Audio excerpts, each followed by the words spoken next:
오늘 하나님 말씀은 에스더 4장 11절부터 7절부터입니다. 7절부터 16절인데 주보에 나온 대로 중간중간 한 절씩 뺀 곳이 있으니 주보에 나온 대로 봉독을 하겠습니다. 한 절씩 교독을 하도록 하겠습니다. 제가 먼저 7절을 봉독하겠습니다. 모르드게가 자기가 당한 모든 일과 하만이 유다인을 멸하려고 왕의 금고에 바치기로 한 은혜의 정확한 액수를 하닥에게 말하고 또 유다인을 진멸하라고 수산 궁에서 내린 조서 초본을 하닥에게 주어 에스더에게 보여 알게 하고 또 그에게 부탁하여 왕에게 나아가서 그 앞에서 자기 민족을 위하여 간절히 구하라 하니 에스더가 하닥에게 이르되 너는 모르드게에게 전하기를 왕의 신하들과 왕의 각 지방 백성이 다 알거니와 남녀를 막론하고 부름을 받지 아니하고 안뜰에 들어가서 왕에게 나가면 오직 죽이는 법이요 왕이 그 자에게 금규를 내밀어야 살 것이라. 이제 내가 부름을 입어 왕에게 나가지 못한 지가 이미 30일이라 하라. 모르드게가 그를 시켜 에스더에게 회답하되 너는 왕궁에 있으니 모든 유다인 중에 홀로 목숨을 건지리라 생각하지 말라. 이때에 내가 만일 잠잠하여 말이 없으면 유다인은 다른 데로 말미암아 노임과 구원을 얻으려니와 너와 내 아버지 집은 멸망하리라. 네가 왕후의 자리를 얻은 것이 이때를 위함이 아닌지 누가 알겠느냐. 에스더가 모르드게에게 회답하여 이르되 당신은 가서 수산에 있는 유다인을 다 모으고 나를 위하여 금식하되 밤낮 3일을 먹지도 말고 마시지도 마소서. 나도 나의 시녀와 더불어 이렇게 금식한 후에 규례를 어기고 왕에게 나아가리니 죽으면 죽으리다 하니라. 아멘. 한번 같이 해볼까요? 죽으면 죽으리다. 예. 정말 유명한 말씀이죠. If I perish, I perish. 죽으면 죽으리다. 오늘은 오늘이 아니라 내일이죠. 오늘은 2월 마지막 날이고요. 1919년 3월 1일 일제의 수탈과 강압으로부터 나라를 되찾기 위해서 전국에서 들고 일어났던 3.1 독립만세 운동이 일어난 지 102주년 되는 날입니다. 더불어 지난 목요일, 금요일 25일, 26일은 오늘 이 에스더서에 나오는 부림절, 뒤에 이제 나오죠. 부림절 기간이기도 했습니다. 이 부림, 퓨림이라고 하는 것은 풀, 이 casting lots예요. 부르는 단수고 푸림은 복수입니다. 그러니까 최근에 제가 봤는데 그 성경의 인물들을 영화화한 그런 내용들이 좀 많이 나와 있어요. 그 중에 에스더가 나와 있는데요. 거기에 보면 꼭 공기돌 비슷한 길쭉길쭉한 것들이에요. 그런 것을 여러 개 이렇게 던져가지고 말하자면 점을 치듯이 하는 하만이 유대인을 멸절시키는 날짜를 점치는 돌들을 던져가지고 그래서 이 캐스팅 랏스, 그래서 푸림입니다. 아달월 14, 15일로 날짜를 잡았는데 바로 그날이 하나님이 에스더를 통해서 오히려 유대 민족을 구원하고 그의 대적들을 치는 그런 무찌르는 그런 날로 만드셨기 때문에 그 날을 이제 부림, 점치는 돌에서 부림절을 지키게 된 것입니다. 점친다기보다도 하여튼 우리말로는 제비라고 했는데 제비 뽑는 그런 제비가 아니고 돌들을 던져서 정하는 것이었습니다. 이 에스더에게서 우리는 하나님 사랑 또 민족 사랑의 진수를 보게 됩니다. 에스더는 남유다가 포로되어 간 그 바벨론을 이제 페르시아가 다 정복을 하죠. 그 페르시아 정복한 그 지역에 태어났습니다. 그런데 이 에스더는 그 당시 그 왕인 아하수에로의 뜻을 거스려서 폐위가 된 와스디 왕후의 후임으로 뽑히게 되죠. 그 에스더는 고아였는데 그를 아버지처럼 기른 사촌 오빠 모르드게의 코치를 받아서 이제 왕궁으로 갈 때에 자기가 처음에 그 유대인의 신분을 숨깁니다. 그런데 거기서 왕비로 있는 동안 아하수에로의 이인자인 이 하만이라는 거만한 자가 자기가 행차할 때 사람들로 하여금 다 엎드려 절하게 했는데 모르드게는 한사코 그것을 거부하죠. 내가 어찌 한낱 사람에게 절을 하겠느냐. 이것이 꼭 지금 신사참배 강요와 이렇게 좀 평행되는 내용이 있죠. 자존심이 심히 상한 이 하만이 너무 분해서 머리가 터질 지경이 됩니다. 그리고는 그가 유대 민족임을 알고는 이 정말 그동안 안 그래도 눈밖에 나 있던 이 유대 민족들을 완전히 몰살하고자 하는 계획을 세우죠. 그야말로 제노사이드입니다. 인종 청소를 하려고 길한 날을 잡은 것이 바로 아달월 14, 15일입니다. 이 소식을 들은 모르드게는 베옷을 입고 그 주변의 유대인들과 함께 통곡을 하면서 금식합니다. 에스더가 그 소리를 듣게 됩니다. 그런데 여기 나와 있는 대로 한 달째 왕의 부름을 받지 못하니 왕에게 함부로 나아갈 수가 없는 거예요. 그래서 머뭇거리니 모르드게가 에스더에게 전가를 보내면서 혼을 내는 내용이 바로 오늘 말씀이죠. 너 혼자 왕궁에 있다고 면할 줄 아느냐? 하나님은 다른 사람을 통해서라도 다른 길로도 우리 민족을 구원하실 거야. 그러나 내가 네 위치에서 그 사명을 다하지 못하면 너는 망할 것이다. 내 가족이 망한다. 이렇게 경고를 합니다. 이게 말하자면 어떻게 보면 어떤 예정과 우리의 반응, 우리의 응답 사이에 그 두 가지를 다 우리가 볼 수가 있는 거죠. 아무리 정하셨어도 내가 거기에 응답하지 않으면 또 그 복은 다른 데로 갈 수 있다는 것입니다. 이 에스더는 궁궐 생활의 그 호화로움, 또 한편으로는 30일 동안이나 왕이 자기를 부르지 않았다는 그 어떤 그 압박감으로 이렇게 동족에 대한 아픔을 느낄 어떤 여유가 없었어요. 가슴에 와닿지 않고 있었습니다. 그때에 이 모르드게의 폭탄 선언에 등골이 서늘해지는 것입니다. 마치 늘어져 누워있다가 송곳으로 옆구리를 찔른 것 같이 화들짝 놀랍니다. 정신이 번쩍 나서 회답한 내용이 바로 이제 오늘 본문이죠. 수산성에 있는 모든 사람들에게 연락해서 3일간 식음을 전폐, 먹는 것뿐 아니라 마시지도 말게 하옵소서. 여러분 3일간 금식하는 거 뭐 물만 마시고들 되게 하잖아요. 근데 물도 안 마시고 하는 건 참 힘든 일입니다. 지금 죽기를 각오하고 그렇게 이제 금식을 하는 것이죠. 그때 나온 말이 바로 죽으면 죽으리이다. If I perish, I perish. 그의 피에 흐르고 있던 민족 사랑, 동족 사랑이 다시금 불처럼 일어나게 되는 것입니다. 바로 약 한 80여 년 전 이 성경 구절을 읽고 또 읽고 하면서 결심을 다졌던 젊은 여교사요 집사가 있었으니 바로 안이숙 여사입니다. 그분이 신사참배를 거부하고 일본 제국의회 석상에서 일본 망한다고 멸망을 경고하는 전단을 뿌린 죄로 검거돼서 6년의 옥고를 치르죠. 그 경험을 책으로 쓴 것이 바로 죽으면 죽으리라 하는 책입니다. 제가 1970년대 후반인 것 같아요. 그 책을 읽었는데 신학교 들어가기 바로 전입니다. 정말 생생하고 철저한 어떻게 이렇게 담대하면서도 또 어떻게 이렇게 사랑이 넘치는가. 그거를 읽으면서 너무 제가 부끄러웠고요. 어떻게 참 이 연약한 여자의 몸으로 이럴 수가 있나. 참 감탄을 주체할 수 없을 만큼 정말 감명 깊었던 책입니다. 그는 자기 스스로를 실패한 순교자다 이렇게 얘기를 해요. 순교를 날짜까지 잡아놓고 있었는데 처형되기 사흘 전에만 해방되는 바람에 풀려나게 됐어요.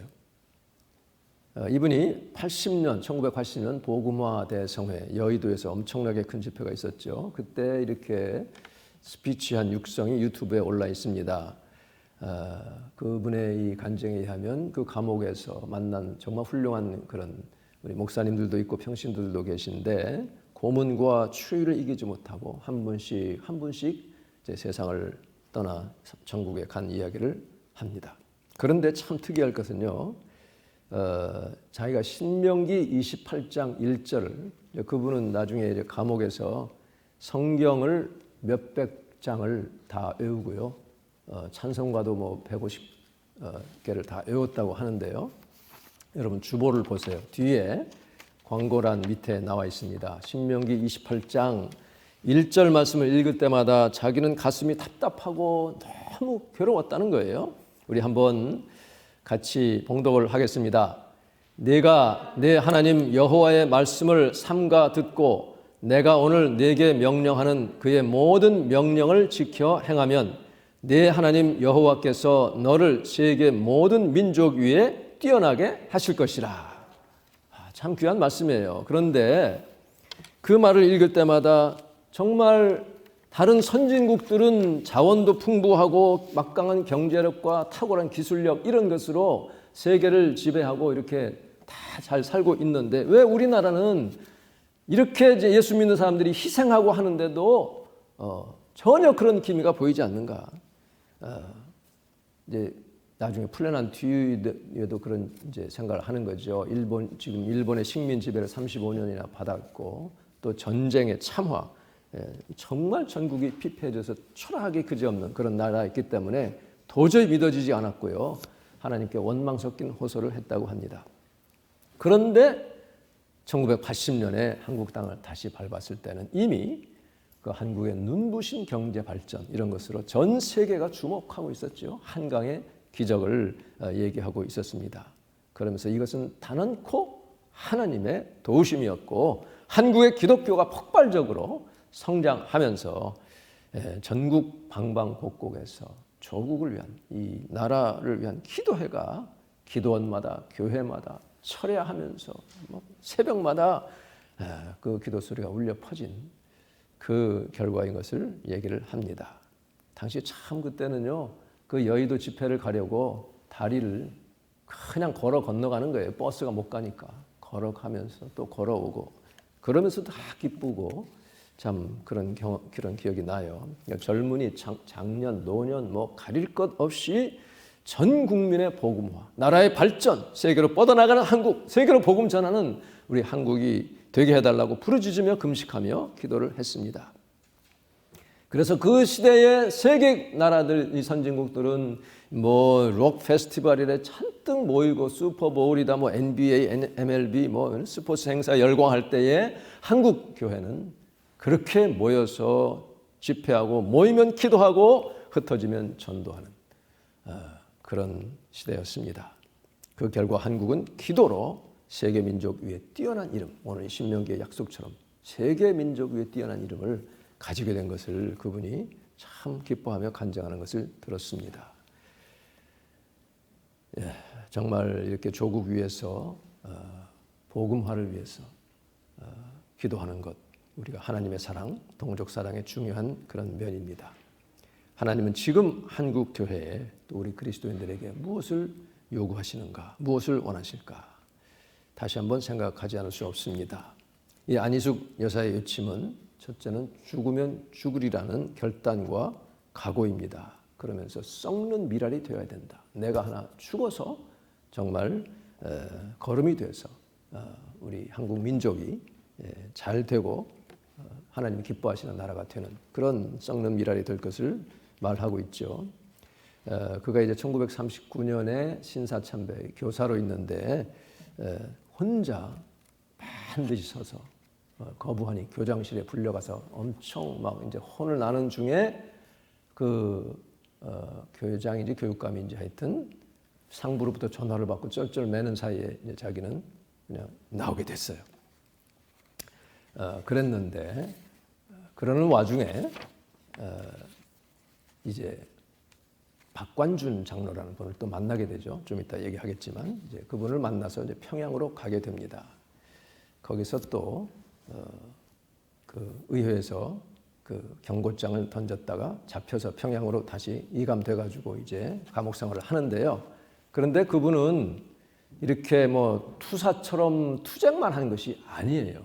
그 책을 읽어보면 그가 감옥에 있으면서 행한 많은 일들을 보면 정말 예수 그리스도에 대한 확실한 믿음과 예수님의 사랑이 아니면 행할 수 없는 그런 일들이 참 많이 있습니다. 한 일화를 보면 17세, 만으로 16세라고도 하는데요. 만주 여자가 있었어요. 지금으로 말하면 청소년이에요. 티네이저잖아요. 그런데 가난해서 노인에게 팔려갔어요. 근데 결혼 생활 하다가 했는데 다른 남자가 생기니까 그만 그 남편을 독살하고 도망갔다가 잡혔습니다. 심한 고문을 받고 사형수가 됐는데 너무 고문이 심해서 미쳐버렸어요. 밤새 악을 쓰며 고함을 지르고 하니 독방에 가두었는데 뭐 밤에도 잘 수가 없는 거예요. 너무 시끄러워서. 그런데 이 안 여사는요, 간수에게 부탁해서 저 여자랑 함께 있게 해달라고 부탁을 합니다. 너무 상상 이해죠. 좋은 구경거리 되겠다 해서 이제 허락을 하죠. 그런데 밤새도록 그 여자의 얼은 발을 자기 가슴에 생살에 이렇게 묻고 따뜻하게 해주면서 밤새 기도를 해줍니다. 자기 먹을 밥을 안 먹고 걔에게 떠먹여주면서 그렇게, 그러니까 자기가 나중에는 영양이 안 들어오니까 막 손이 떨릴 정도로 그렇게 됐는데도 그 한 영혼을 구원하기 위해서 그래 금식하기를 맨날 며칠을 하니 결국은 그 사형수가 그만 복음을 받아들였습니다. 미친 것도 나았어요. 그러면서 그렇게 회개하며 기도해요. 하나님, 내가 정말 잘못했습니다. 그래서 결국은 사형장으로 가면서 말합니다. 언니, 천국에서 만나서 다시는 헤어지지 말고 살아요. 이렇게. 그러면서 그분의 고백이 뭐냐면 주님의 사랑이 이토록 큰 줄은 미처 몰랐습니다. 그러니까 주님의 사랑이 그렇게 컸기 때문에 자기도 할 수 있었다는 것이죠. 조선의 엘리야라는 별명을 가진 이 박관준 장로는 의사였어요. 자기 박관준 의원도 이렇게 개원하고 했었는데 기도를 더 많이 한 분입니다. 그래서 일본에 유황불이 떨어질 것이니 일본에 가서 경고하라는 주님의 음성을 듣습니다. 그분은 40일 금식도 많이 하고 했어요. 그 유황불이 결국은 이제 원자탄이었잖아요. 그런데 이제 그때는 그 전이죠. 그러니까 의사 업무를 접고 하나님의 지시로 안희숙 찾아서 만나라. 그래서 만나가지고요, 자기 아들과 함께 이제 현해탄을 건너갑니다. 그런데 참 놀라운 간증을 이렇게 읽어보면 다 이제 표를 사가지고 가는데 이분은 내가 하나님의 지금 부름 받아 가는데 배표가 무슨 상관이 있어. 그 허락 같은 거 필요 없어. 하고 그냥 가는 거예요. 평양에서부터 기차 타는 모든 과정에 검표자들이 안희숙 여사의 그 표를 보고서는 이 사람은 건드리지도 않는 거예요. 근데 현해탄을 건너가려면 얼마나 확실하게 검사를 해야 됩니까? 그런데도 딱 서 있는데 보고는 못 봤는지 어떻게 됐는지 그냥 무사 통과했어요. 배 안에서는 오히려 일본 그 순사들이 극진하게 잘 대접까지 해줍니다. 드디어 동경 제74회 제국의회가 개회선언 하자마자 방청석에 있던 이 장로님과 그 안희숙 여사와 이런 분들이 이제 벌떡 일어나가지고 외칩니다. 그 일본이니까 일본말로 이렇게 했어요. 에호바 가미사마노 다이시메이다. 에호바는 여호와죠. 에호바. 가미사마가 하나님입니다. 하나님. 가미사마노 하나님의, 여호와 하나님의 다이시메이 대사명이다. 이렇게 외치면서 두루마리를 던집니다. 아래층으로. 그러니까 너네들 망하지 않으려면 신사참배 강요하지 말고 자유롭게 놔둬라. 교회를 핍박하지 말라. 아니면 망한다. 이렇게 경고를 한 거죠. 엄청난 사건입니다. 일본 의회 기록에도 다 나와 있다고 해요. 그러니 거기 있던 세계 각국의 기자들도 다 그것을 보고 대서특비를 하고요. 전 세계에 알려지게 됩니다. 즉석에서 체포돼서 그 박 장로와 안희숙과 그 아들 박영창 셋이 이제 감옥살이를 했는데 평양에 이제 이감이 됐습니다. 그 이감이 돼 있는 동안에 이 투철한 신앙심과 따뜻한 사랑으로 이렇게 분위기가 이 감옥이 험악하던 곳이 바뀌어 갑니다. 간수들도요 점점 이 죄수들을 인격적으로 대하게 되었다는 소문이 퍼집니다. 그러자 당시 도청 연료 담당 주임, 이 연료 담당은 끝발이 좀 상당한 세도가 있었다고 해요. 그 부인이 히가시라는 젊은 부인이 있었는데 이 소문을 듣습니다. 그래서 너무 만나고 싶은 거예요. 남편한테 막 사정하고 해가지고 결국 이 안희숙 만나려고 시어머니께 갓난아이를 맡기고 자기가 간수로 취직을 합니다. 이틀에 한 번씩 근무하는데 자기 근무하는 날에는 꼭 그 안희숙 옆에 앉아가지고 간증도 듣고 삶의 이야기를 듣고 했다는 그런 기록이 있습니다. 참 그리스도의 향기를 그 어려운 가운데서도 발한 정말 귀한 분이죠. 그 당시 안희숙과 함께 옥중 생활했던 그 믿음 선배들을 보면요, 이기선 목사, 또 이광록 집사, 박관준 장로, 그 다음에 예수 천당 불신 지옥 외쳤던 최권능 목사, 그리고 주기철 목사님, 이런 분들이 있었습니다. 8월 15일에 해방이 됐는데 18일 날 이제 아침에 처형하려고 했는데 해방이 됐는데도 안 놔주고 있었어요. 무슨 행정 절차가 있었는지. 그래서 8월 17일 그 전날 밤 11시에야 추록을 하게 됩니다. 그런데 그때는 이미 한 28명의 그리스도인들 중에 14명이나 이미 소천한, 순교하고 소천한 뒤였습니다. 이 에스더는 3일간 이렇게 금식을 마치고 아하수에로 왕에게로 나가죠. 하나님이 그와 유대인들의 간절한 금식 기도를 들으셔서 왕은 에스더를 보는 순간 금방 마음이 풀리고 후회를 하게 되죠. 내가 왜 이 아름다운 왕비를 찾지 않았을까 하고는 금귤을 내미니 에스더가 그걸 잡고 이제 해서 지혜롭게 그 일을 처리하잖아요.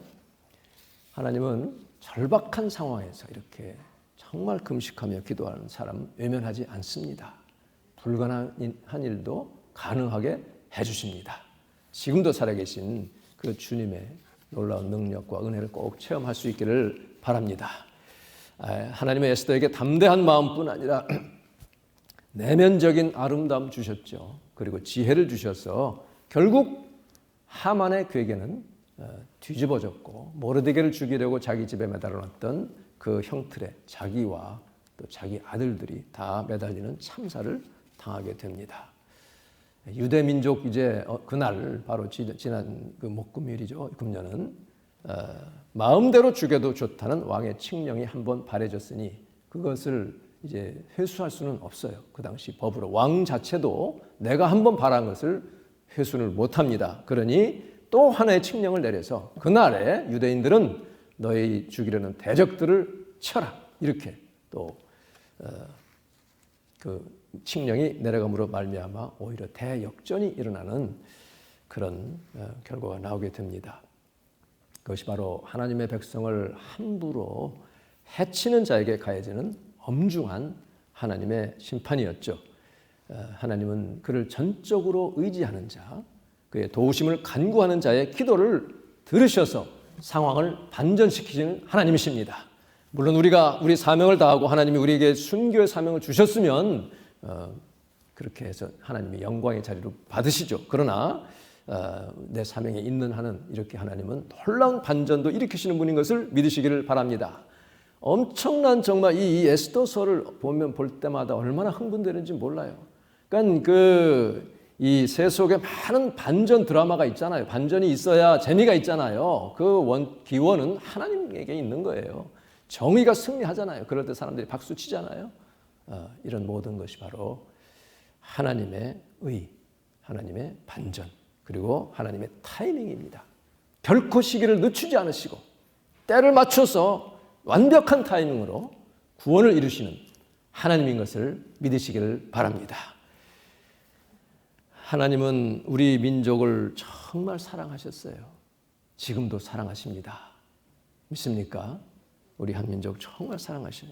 누구나 다 사랑하시죠. 그렇지만 우리 한국을 향한 사랑은요, 세계에서 그 유래를 찾아보기 어려울 만큼 정말 특이하고 기적적이에요. 순교의 피를 흘린 때문이라고 믿습니다. 우리 선진들의 희생, 정말 말할 수 없는 그 노력, 이것이 컸습니다. 하나님의 은혜 아니고는 있을 수 없는 일입니다. 우리 한국 백성들이 이렇게 피폐해 있을 때에 하나님은 정말 듣도 보도 못했던 이 극동의 한반도를 향해 가라는 부르심을 받고 마음이 뜨거워져서 순종해서 조선에 왔던 많은 선교사들, 또 의료인들, 이런 분들을 통해서도 우리 민족을 사랑하셨고 따뜻하게 보살피셨습니다. 정말 풍전등화와 같던 우리 조선 땅에 와서 예수 복음을 전하고 그 예수 사랑으로 사람들을 고치고 정말 치료한, 구한 그 선교사들의 희생과 사랑을 잊지 말아야 됩니다. 그 사랑을 입은 우리는 또 우리 형제 이웃에게 또 사랑을 전하는 저희가 되어야 됩니다. 작년에 이 전주 MBC에서 스페셜을 또 냈는데요. MBC 일반 방송인데도 이 스페셜 낸 것 보면 미국 볼티모어 의대를 그 학교 역사상 최우등으로 졸업한 매티 잉골드라는 여의사, 이분이 1897년 11월 3일에 전주에 옵니다. 그러니까 벌써 1897년이면 그 전이죠. 그때 동학운동의 상처가 가시기도 전 정말 가난과 질병에 시달리는 한국을 돕기 위해서 지원을 해요. 그래서 꼭 1년 후에 1898년에 전주 성박 완산 그 언덕에 진료소를 세움으로 전주 예수병원이 시작이 되는 것입니다. 소외받는 어린아이와 여자들을 우선으로 진료를 합니다. 그 병원이 바로 알렌이 세운 연세 이 세브란스 병원에 이은 두 번째 병원이죠. 그 일제 억압과 또 그 뒤에 한국 전쟁의 참화 가운데서 계속 한국인과 고통을 함께하죠. 그 당시 남존 여비 또 우상 미신 숭배 게다가 이 남장로교 미국의 지금의 이제 PCUSA지만 그 남장로교는 이제 선교 위주 정책이었기 때문에 의료 선교에 대해서는 별로 이렇게 관심이 없었던 그런 어려움을 겪으면서도 한국 민족을 그렇게 사랑했어요. 결국 그분은 이제 28년간의 의료 사업을 마치고 1925년에 플로리다주에서 거하다가 1962년에 하늘나라에 갔습니다. 그는 하나님의 부르심에 충성을 다했고 정말 어렵고 고통 중에 있는 사람들에 대한 컴패션, 이 긍휼히 여기는 마음이 참 강했습니다.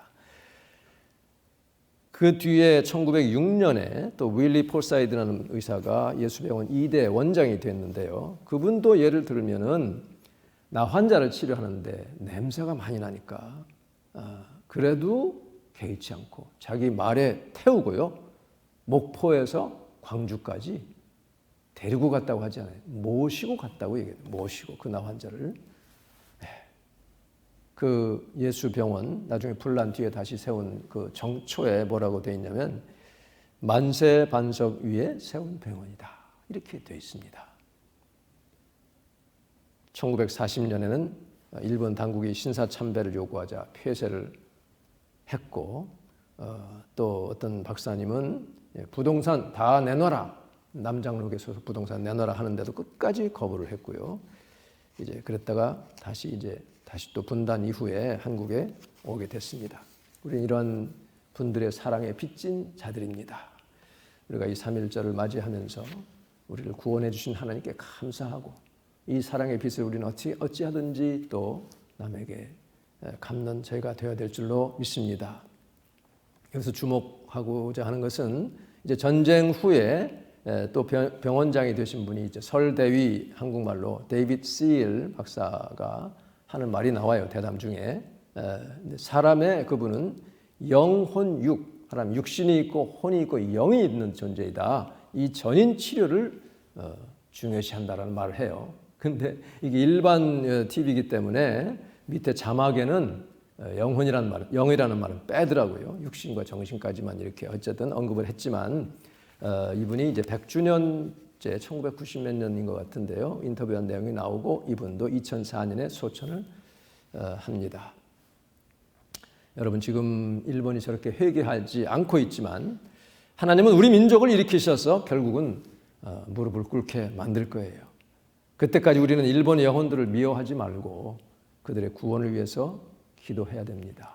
예수님의 사랑으로 감화시켜야 됩니다. 정치인들은 자기들 목적이 있어서 대중들을 선동하고 미움, 적개심을 조장합니다. 그렇지만 우리 크리스찬들은 거기에 선동이 되면 안 되죠. 대신 우리는 다시는 그런 비극의 역사가 반복되지 않도록 우리 믿음의 절개를 끝까지 지켜야 됩니다. 안희숙 여사의 정말 죽으면 죽으리라. 에스더 죽으면 죽으리이다. 이 안희숙 여사는 해방 후 1948년에 공산당을 피해서 미국으로 가서 김동명 목사님과 결혼을 하죠. 그래서 교회도 개척을 합니다. 그러다가 1997년 10월 18일 LA 굿 사마리탄 하스피털에서 89세 일기로 하나님의 부르심을 받습니다. 할리우드 메모리얼 파크에 있는 그의 묘비에는 다음과 같은 글이 있어요. 주님을 위하여 일제 밑에서 6년간 옥고를 치르고 사형을 앞두고 추록한 실격한 순교자. 자기 자신이 그렇게 불렀어요. 너무 억울해했어요. 죽으면 죽으리라, 죽으면 살리라. If I perish, I perish. If I perish, I live. 이게 두 번째 책의 제목이 죽으면 살리라 하는 책입니다. 그분이 해방 후에 복음 찬송가를 가사 번역한 것이 바로 내일 일은 난 몰라요입니다. 이것은 아이라 스탠필이라는 분이 1950년에 작사 작곡했는데 I know who holds tomorrow 이거를 이제 편역한 것 같아요. 번역도 하면서 또 자기 나름대로 앞에 부분만 조금 보면 I don't know about tomorrow. 내일 일은 난 몰라요. 그렇죠? I just live from day to day. 하루하루 살아요. I don't borrow from its sunshine. 그날에 해 뜬 것을 내가 빌려다가 또 다음 날까지 이렇게 가져가려고 하지 않겠다. 그런 뜻인 것 같아요. For its skies may turn to gray. 어느 날에는 또 그 흐린 날도 있을 테니. I don't worry over the future. 장래일 걱정하지 않습니다. For I know what Jesus said. And today I'll walk beside him. 그래서 나는 내일 염려하지 않고 오늘을 주님과 동행하겠습니다. For he knows what is ahead. 앞에 일은 주님이 아시기 때문에. 아까 우리 찬양 부른 것처럼 세상 즐거움, 세상 자랑, 부귀와 명예 이런 것에 또 어떤 위협, 핍박에 우리는 굴하지 아니하고 오직 주님 한 분, 오직 주님밖에는 귀한 분이 없다는 것을 우리가 고백을 합니다. 3.1절을 맞이해서 주님 앞에 정말 감사를 드리며 하나님이 우리나라를 보호하셔서 정말 우리나라 만만세세 자손만대로 지속하게 하옵소서 하는 염원이 담긴 노래가 바로 애국가입니다. 제가 이 뉴저지에서 목회할 때는 3.1절과 8.15 때마다 애국가를 불렀어요.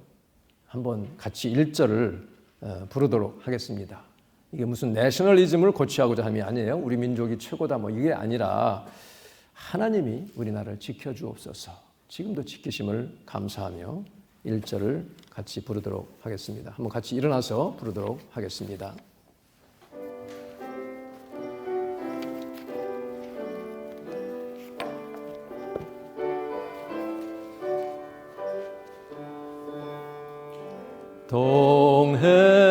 동해물과 백두산이 마르고 닳도록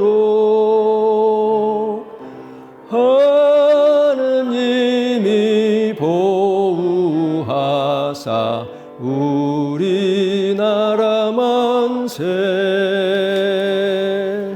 무궁화 삼천리 화려강산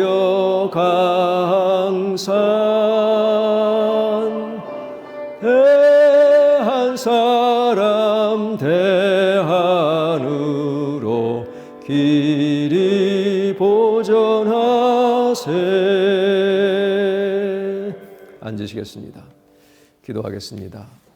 주님, 이 나라 지켜주심을 감사합니다. 우리 크리스찬으로서 이 시대의 사명을 잘 감당하게 하시고 사랑의 빛을 진 자들로서 정말 예수님의 사랑을 많은 사람들에게 나누고 전하는 저희가 되게 하여 주옵소서. 또 중보 기도의 제목을 놓고 우리 같이 하나님께 감사하며 합심하여 기도하겠습니다. 할렐루야 하시고 같이 기도하겠습니다. 할렐루야. 하나님 은혜를 감사합니다. 주님 이 땅 주님이 주여 우리 조국에 이 땅을 허락하시고 한국 민족을 허락하시며 우리를 그 민족의 한 일원으로 보내주신 은혜를 진심으로 감사합니다. 하나님이 보호하셔서 우리나라 만만대대 주여 복을 누리게 하시며 우리 한국을 사랑하셔서 사용하심으로 주여 전 세계에 생명의 복음을 전하는 저희가 되기를 간절히 원합니다. 주님 정말 불꽃 참 바람 앞에 등불과 같던 우리 한국 민족 버리지 아니하시고 우리 순교자들의 그 피를 아버지께서는 외면하지 않으셨어. 그 터 위에 우리 한국을 세우신 아버지 하나님, 지금 전 세계에 한국의 이름을 떨치게 하시는 놀라우신 아버지 하나님이여, 이것을 놓고 우리는 우리 자랑이 아니라 정말 예수님을 자랑하고 하나님의 그 생명의 복음을 전하는 저희가 되게 하여 주시옵소서. 우리의 원수되었던 아버지 민족들이라도 아버지 주님의 사랑으로 다가가기를 원합니다. 주의 생명의 복음을 전하는 저희가 되기를 간절히 원합니다. 우리 주님 함께 하시고 주님 영광 받아 주시옵소서. 거룩하신 하나님, 은혜를 감사합니다. 주여, 우리 한국 하나님께서 이렇게 정말 곧 무너질 줄 알았던, 다 망할 줄 알았던 한국을 지켜주시어서 전 세계에 그 이름을 떨치게 하시고 전 세계가 깜짝 놀라는 기적의 나라로 세우신 살아계신 놀라우신 하나님, 그 하나님을 우리 그 하나님으로 둔 백성은 복되다 하였사오니 아버지, 우리 한국 민족 기억하시고 그 믿음에서 떠나지 않게 도와주시옵소서. 기도를 쉬지 않게 도와주시고 주님의 은혜를 깊이 생각하며 사랑의 빚진 자로서 그 사랑을 갚아 나아가며 더욱더 많은 사랑을 베푸는 주의 백성들이 되게 하여 주시옵소서. 하나님을 사랑하는 자들은 동족을 사랑하며 또 이웃을 사랑하는 주님의 자녀들로서 부족함이 없도록 저희들의 심령을 꼭 붙잡아 주시옵소서. 예수님의 이름으로 기도하옵나이다. 아멘.